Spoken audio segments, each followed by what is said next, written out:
Hi everyone, welcome to my channel.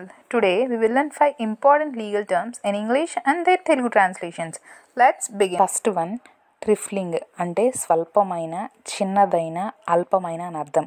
For example, పొరపాటున కాలు తొక్కేశారు అనుకోండి, దానికి ఉరిశిక్ష వేసేయాలి యువర్ ఆనర్ అని మన కోర్టుకి వెళ్ళిపోతామా? వెళ్ళం కదా, క్షమించేస్తాం. సో ఇలాంటి చిన్న చిన్న వాటిని ట్రిఫ్లింగ్ యాక్ట్స్ అంటారు. రెండవదిగా అమ్యూజ్మెంట్ అంటే వినోదం, క్రీడ అని అర్థం.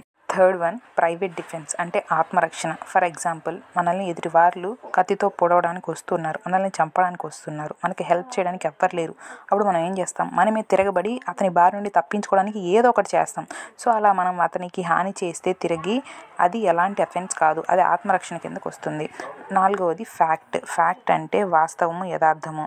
ఐదవది రిలవెంట్ అంటే సంబంధించిన. మనం కోర్టులో ఎలాంటి డాక్యుమెంట్ ఇచ్చినా అది ఆ కేసుకు సంబంధించిందై ఉండాలి కదా. సో రిలవెంట్ అంటే సంబంధించిన.